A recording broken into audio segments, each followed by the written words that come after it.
교수님 다시 트럼프 그래서 또 트럼프 시대가 열렸어요. 교수님은 예측을 하셨나요? 그 주위에서 그러죠. 11월 5일 대선이었지 않습니까? 우리나라 시간으로는 6일이었죠. 그래서 주위 분들이 이제 대선일이 다가오니까 야, 봉 박사 나한테만 얘기해달라고. 틀려도 좋으니까. 특히 사업하시는 분이 많이 물어봤어요. 그렇죠. 그게 굉장히 중요하기 때문에. 그런데 제가 트럼프가 유리합니다고 얘기 드릴 정도로 확실한 증거는 없었어요. 그랬다가 괜히 이제 큰 손실을 보실 수가 있으니까 그거는 무책임한 발언 같아서 박빙입니다. 굉장히 오리무중입니다. 그렇게 말씀드렸는데 사실 트럼프 후보가 예상외로 압승을 거뒀잖아요. 네. 초반부터. 그러고 나니까 이제 욕을 많이 먹었죠. 네가 무슨 전문가냐, 아무 도움이 안 된다. 뭐 가족들도 그렇고.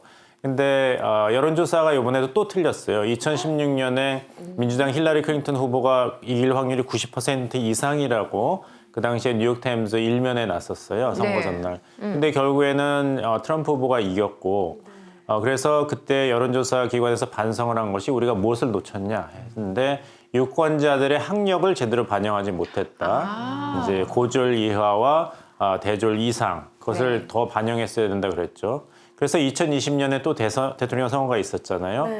민주당의 조 바이든 후보가 이겼는데 사실은 예상한 것보다 격차가 좁았습니다. 네. 조 바이든 후보가 이길 거라는 예상은 맞았는데 그 격차가 약 3% 정도 공화당의 트럼프, 당시에는 이제 현직 대통령이었죠. 지지율을 낮게 평가했거든요. 여론조사에서. 또 망신을 당했는데 이번에도 트럼프 후보의 지지율을 약 3% 정도 평가절하하는 그런 또 실수를 벌였어요. 방금 말씀하셨듯이 2020년에는 재선에 이제 실패를 했었잖아요. 네. 근데 미국 사람들은 왜 다시 트럼프 당선인을 선택했을까요? 트럼프가 민주당의 대선 후보, 네. 처음에는 조 바이든 현직 대통령, 네. 두 번째는 교체된 다음에 카말라 해리스 부통령보다는 믿음직했기 때문이죠. 결국에 이번 2024년 미국 대통령 선거의 화두는 정권 심판이었어요. 지난 4년 동안에 미국 경제가 너무 엉망이 됐기 때문에 살인적인 물가, 그리고 직업난 때문에 서민이 굉장히 고통을 받았습니다. 그래서 해도 너무한다. 이거 책임을 져야 된다. 조 바이든 대통령이. 그런데 이제 조 바이든 대통령 그래도 내가 트럼프를 이길 수 있는 유일한 대학마다 민주당에서는 얘기를 했는데 네. 그때 6월 27일 날 대통령 후보끼리 토론을 했는데 저도 정말 보기가 민망했어요. 맞아요. 뉴스 스튜디오에 있었는데 말을 잇지도 못하고 할아버지가 목소리도 안 나고. 건강이 굉장히 안 네. 좋은 모습을. 그래서 이제까지 네. 노령 리스크, 인지능력 리스크인데 바이든 대통령 그런 거 전혀 없다 했거든요. 건강하다고. 근데 거기서 모든 게 다 드러났죠. 말을 제대로 못 하셨죠? 예, 말도 앞뒤가 많지 앞뒤가 맞지 않고. 그래서 위기감이 있었는데 거기에 더해가지고 7월 13일 미국 시간 동부 펜실베니아 토요일이었죠. 네. 트럼프가 유세 중에 총을 맞았잖아요. 아, 귀에. 기억납니다. 그거 진짜 그리고 영화같이. 예, 백지원 대변인 잘 있는데 fight. 네. 사진도 아주 잘 나왔어요. 푸른 하늘에 성조기가 펄럭이고 피는 흘리고 막 잔다크 같이 나와서 네. 선거 끝났다고 했죠 그때는. 맞아요. 그래서 결국엔 민주당에서 이제 카말라 해리스 부통령으로 후보 교체를 해서 다시 상승세를 가지긴 했는데 처음엔 좋았는데 카말라 해리스 후보한테 아무리 기다려도 미래에 대한 청사진이 나오질 않는 거예요. 뭐 경제를 다시 살리겠다든지 네. 지난 4년 동안에 잘못해서 미안하다든지 국경 보안을 어떻게 할 것인지 이민 정책을 어떻게 바꿀 것인지 뭐 이스라엘 하마스 전쟁을 언제 끝낼 것인지 아무 얘기가 없고 네. 나는 중산층 출신이기 때문에 여러분들의 고통을 공감한다. 앞으로 잘 될 것이다. 우리는 앞으로 나가야 된다. 이런 얘기를 해요. 근데 유권자 부통령이었는데 어느 정도는 그러니까요. 왜 그렇게 뭐랄까 아마추어 같은 모습을 보였을까요? 그래서 이제 카말라 해리스 후보가 2020년에 네. 그때 민주당 대통령 후보 예비 선거로 등록하고 나왔는데 존재감이 전혀 없었거든요. 그게 다 이유가 있었다. 정말 우리나라 말로 컨센서스가 없구나, 생각이 없구나, 그게 드러났던 것이죠. 네. 대선 후보 토론에서는 트럼프 후보한테 잘했어요.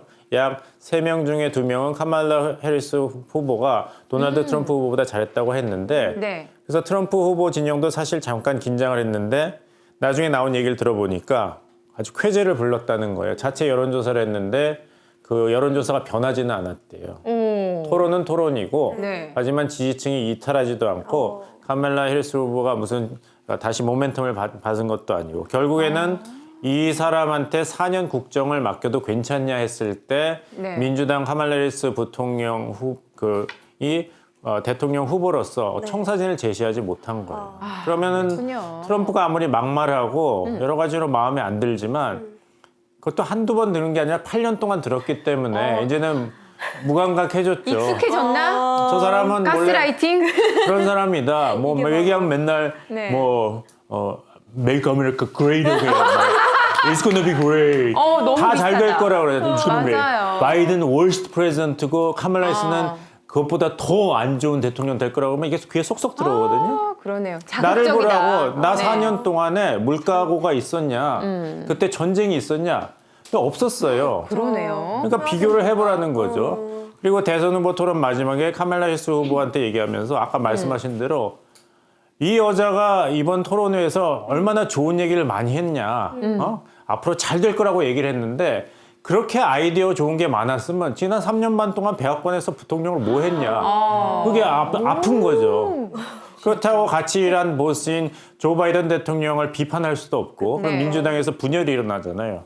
어정쩡하게 있다가 결국에는 도널드 트럼프를 다시 한번 대통령으로 우리가 맞이해야겠냐. 우리 네. 민주주의가 죽는다 했는데 유권자 입장에서는 다 좋은데 먹고 살아야 되는 거 아니냐. 그리고 당신네들이 잘못했다는 얘기는 왜 안 하냐. 그래서 이제 확실한 트럼프 쪽으로 돌아간 거죠. 왜냐하면은 트럼프는 막말을 많이 하지만 네. 행동하는 막말이잖아요. 그러니까 역대 미국 대통령 중에서 대선 기간 동안의 공약을 가장 충실하게 지킨 대통령. 행동하는 양심 막 이런 건 들어봤는데 행동하는 막말. 막말은 처음 그거는 들어봐. 김대중 대통령이었죠. 네.